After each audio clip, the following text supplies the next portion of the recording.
नमस्कार, मैं शंभू कुमार सिंह और आप देख रहे हैं नेशनल दस्तक। जिस तरह के माहौल हैं, आज देश में हालात हैं, 3-4 मुद्दों पर आपके साथ आज बात शेयर करूंगा। पहली बात करेंगे भारतीय मीडिया की, दूसरी बात करेंगे मोदी के प्रचार तंत्र और बहुजन समाज की, तीसरी बात करेंगे आरक्षण को लेकर लगातार किस तरह से इस सरकार के मंत्री और सुप्रीम कोर्ट और बहुजनों की कैसे हकमारी हो रही है, और चौथी बात करेंगे पूरे युद्ध को लेकर बहुजन समाज कैसे सोच रहा है। लेकिन सबसे पहले मैं शुरुआत करूंगा हमारे जो फाइटर पायलट हैं अभिनंदन, उनकी बहादुरी की कहानी से, जिसे पाकिस्तान के अखबार ने ईमानदारी से छापा है। भारतीय वायुसेना के जांबाज अभिनंदन की वीरता की कहानी तो खुद पाकिस्तान ही बयान कर रहा है। डॉन में छपी रिपोर्ट के मुताबिक अभिनंदन ने हवा में पाकिस्तान के F-16 को ढेर कर दिया। उसके बाद वह जमीन पर आकर गिरे, जहां पर स्थानीय युवकों ने उन्हें घेर लिया। पहले अभिनंदन ने पूछा कि यह पाकिस्तान की ज़मीन है या भारत की। इस पर कुछ लड़कों ने वहाँ उन्हें कहा कि भारत की ज़मीन है, लेकिन इसके बीच किसी पाकिस्तानी आर्मी के जवान को अभिनंदन ने देखा और किसी को भी पास न आने की चेतावनी दी। इसके बाद वहाँ मौजूद कुछ लड़के पाकिस्तान जिंदाबाद के नारे लगाने लगे और अभिनंदन की और हमला करने के लिए बढ़े। इसके बाद अभिनंदन करीब आधा किलोमीटर तक भागे और आत्मरक्षा में हवा में फायरिंग करते रहे। साथ ही उन्होंने अपने पास रखे डॉक्यूमेंट को ख़त्म करने की कोशिश भी की। इसके बाद पाकिस्तानी आर्मी के जवानों ने उन्हें कब्जे में ले लिया। हालांकि इस बीच पाकिस्तानियों के हमले में अभिनंदन को काफ़ी चोट आई है, जिसके बाद इलाज करा दिया गया। उनका शौर्य का नमूना यह है कि उन्हें मिग जैसी पुरानी पीढ़ी के विमान से एक अमेरिकी हाईटेक विमान F-16 को मार गिराया। इसके बाद दुश्मन देश की ज़मीन पर भी उन्हें धैर्य और साहस से काम लिया। उन्होंने कहा कि आप मुझे मार नहीं सकते। उसके बाद जब पाकिस्तानी सेना ने उनसे पूछताछ की तो उन्होंने पूरी निडरता के साथ कुछ सवालों के जवाब देने से भी इनकार कर दिया। अभिनंदन, यहाँ बैठकर बड़ी बड़ी बातें करना बहुत आसान है, लेकिन दुश्मन देश की ज़मीन पर जिस अदम्य साहस का परिचय आपने दिखाया है, उसके लिए दिल से सलाम। हम उम्मीद करते हैं आप जल्दी ही अपने वतन की मिट्टी पर वापस आ जाएंगे। अब मैं अभिनंदन की बहादुरी की कहानी जिस तरह से डॉन ने छापा है, और अब भारतीय मीडिया की भूमिका मैं आपको बताऊँगा ना, तो आपको हंसी आएगी और तरस आएगी। पाकिस्तान, अभिनंदन से पाकिस्तान में, आप हिंदुस्तान में कहाँ के रहने वाले हो अभिनंदन? मुझे ये सारी बातें आपको नहीं बतानी है। भारतीय मीडिया, इस वक्त हम चेन्नई में अभिनंदन के घर के बाहर खड़े हैं। अभिनंदन के घर में उनके माता पिता और उनकी पत्नी हैं। अभिनंदन के पिता एयर मार्शल रहे हैं। पाकिस्तान जानकारी के लिए शुरू किया। ये है चिरकुट पत्रकारिता भारत की। आज मैं बात करूंगा कि किस तरह से भारतीय मीडिया, भारत के पत्रकार कितने घिनौने हैं, कितने जातिवादी हैं, और सबसे बड़ी बात है कि वो कितने झूठे हैं। पूरी दुनिया अब समझ गई है कि ये लोग झूठे हैं, मक्कार है। डॉन ने देखिए किस ईमानदारी से अभिनंदन की वीरता की कहानी छाप दी, और हमारी मीडिया ने किस नपुंसकता के साथ झूठ फैलाया, देश को उन्माद में भरा। 300 मार दिए, 400 मार दिए, 500 मार दिए, सर्जिकल स्ट्राइक हुआ है, एयर स्ट्राइक हुआ है। आप सोचिए भारतीय मीडिया की क्या रिपुटेशन है। आज एक भी SC ST OBC और माइनॉरिटी का आदमी भारत की मीडिया पर भरोसा नहीं करता है। मैं इसके कुछ एग्जाम्पल्स दूंगा कि मैं पाकिस्तान की मीडिया को भी बहुत ईमानदार तो नहीं कहता, लेकिन जब आप कंपेयर करेंगे तो भारतीय मीडिया से भी, पाकिस्तान की मीडिया से भी ज़्यादा घिनौना भारत का मनुवादी मीडिया, जातिवादी मीडिया और ब्राह्मणवादी मीडिया है, चाहे वो टीवी हो, अखबार हो। 1-2 एग्जाम्पल दूंगा। सोचिए, मैं SC ST OBC माइनॉरिटी के लोगों को संबोधित करते हुए कह रहा हूँ, सोचिए जब हमारे ही देश में SC ST OBC और माइनॉरिटी के खिलाफ भारत की मीडिया कितना जहर उगलती है, हमारे आरक्षण के खिलाफ, हमारे संविधान के खिलाफ, हमारे अधिकारों के खिलाफ जब मामला आता है तो ये जातिवादी मीडिया सवर्णों का साथ देती है, ब्राह्मणवादियों का साथ देती है, जातिवादियों का साथ देती है। जब अपने ही देश के लोगों के साथ ये भेदभाव करती है, तो आप सोचिए जब देश की बारी आती है तो दूसरे देशों के साथ इसकी रिपोर्टिंग आप न्यायप्रिय नहीं समझ सकते हैं। नेपाल का मामला आपको याद दिलाऊंगा। नेपाल में जब भूकंप आया था, किस तरह से वहाँ की सरकार ने भारतीय मीडिया के मोदी जी के तारीफ करने को लेकर कहा था कि आप हमारे देश से निकल जाइए, और यहाँ तक कि टेलीविज़न चैनलों को बैन कर दिया गया था और कहा था कि भारतीय मीडिया जो है वो कर्मकांड परोसती है दिन रात।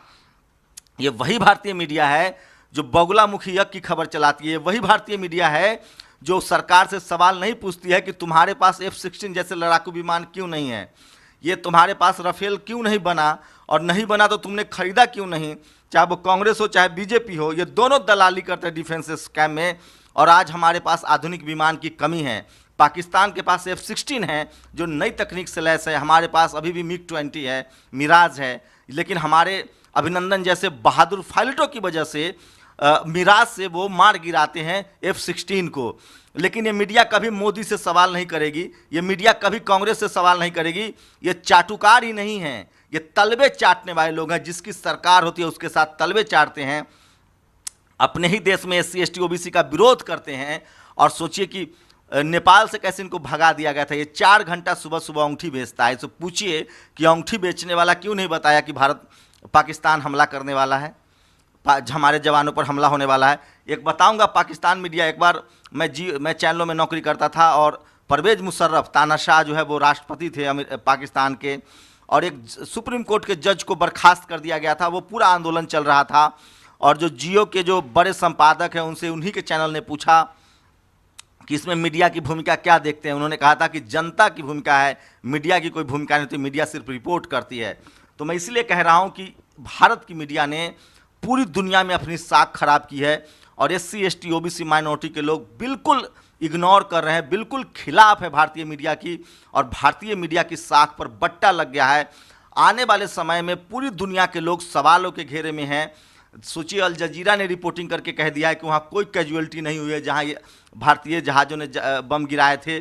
भारतीय मीडिया ने किस तरह से पिछले पुलवामा के बाद से जानबूझकर नरेंद्र मोदी, BJP, RSS, अमित शाह के घुटना चाटते हुए पॉलिटिकल फायदा पहुंचाने के लिए किस तरह से एक दिन रात एक कर दिया, और अभी भी वो युद्ध की बात कह रहा है, युद्ध चलाने की कोशिश कर रहा है, जबकि बिना तैयारी के इन्होंने देश को उन्माद में धकेल दिया।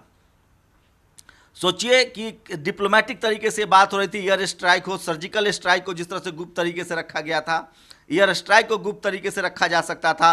भारतीय मीडिया को जानबूझकर कहा गया कि आप इसको, सेना का महिमा मंडन नहीं हुआ, सेना की वीरता की बात नहीं की गई।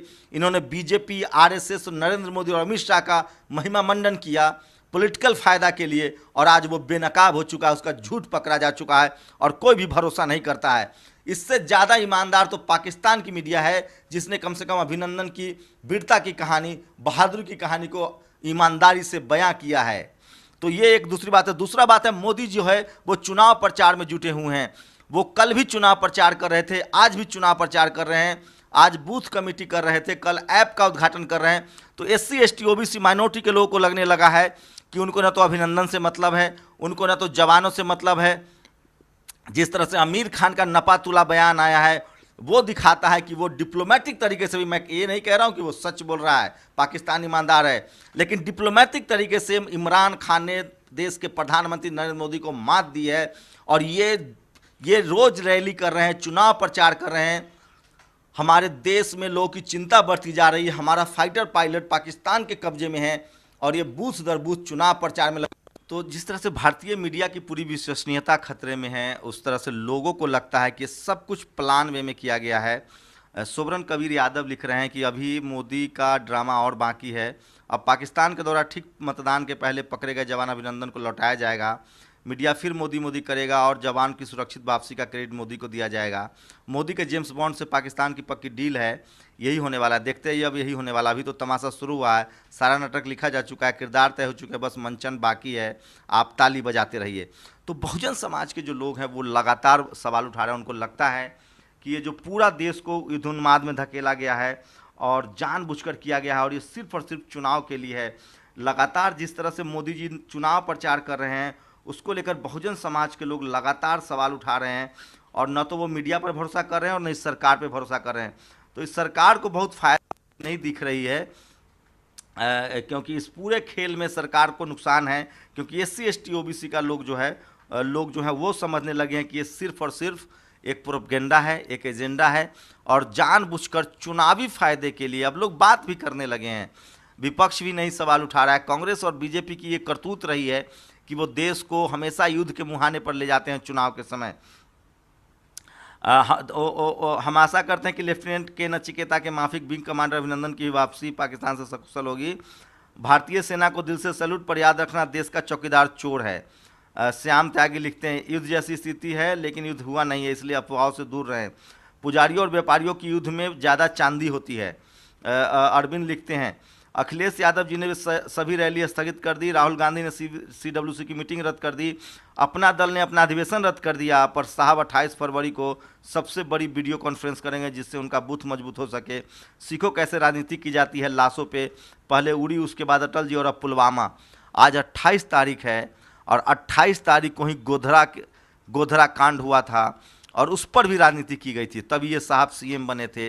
और अब फिर से लाशों पर राजनीति हो रही है, पुलवामा पर जवान शहीदों के लाश पर राजनीति हो रही है, हमारे जवान गिरफ्तार हैं उनके नाम पर राजनीति हो रही है, और वोट के लिए, सिर्फ वोट के लिए। तो पूरा बहुजन समाज जो है वो इनसे खफा है और लोग साफ साफ अब बोल रहे, देश नहीं बिकने दूंगा, सिर्फ 5 एयरपोर्ट अडानी को दिया है, सारे नहीं। तो दिलीप सिंह मंडल लिखते हैं, पायलट अभिनंदन के सुरक्षित वापस आने तक भारत के बीजेपी चुनाव स्थगित कर दिए जाने चाहिए, अगर बीजेपी न करे तो देशभक्तों को। ये देखिए डिस्कवरी चैनल पर एक प्रोग्राम देखा था जिसमें अमेरिका के कुछ लोग कुछ आदिवासियों को जंगल से, तो लगातार बहुजन समाज के जो लोग हैं वो रिएक्ट कर रहे हैं, लगातार सवाल पूछ रहे हैं। सौंप जिस जकरे बैठे हैं वो चंदन वापस लाओ, रैली बाद में करना, पहले अभिनंदन वापस लाओ। सत्ता प्राप्ति के लिए चुनावों तक हमारे देश के जवानों की आहुति दी जाती रहेगी। तो मीडिया और मोदी का जो कनेक्शन है, सरहद पर तनाव के बीच प्रधानमंत्री प्रायोरिटी, हमारा बूथ सबसे मजबूत, देश नहीं झुकने दूंगा, माँ भारती की कसम। बदर ये आलम लिखते हैं, हमारा पायलट पाकिस्तान की गिरफ्त में और मोदी करदाताओं के पैसे से देश भर का दौरा करेंगे और राजनीतिक भाषण देंगे। ये सारे खेल लोग समझ गए हैं और बहुजन समाज के लोग लगातार लिख रहे हैं। और जिस तरह से पोस्ट पाकिस्तान ने आज क्या किया, सुबह उस अपने F-16 फाइटर से उसने भारतीय ज़मीन पर ऐसी जगहों पर निशाने लगाए जो पूरी तरह से खाली थे।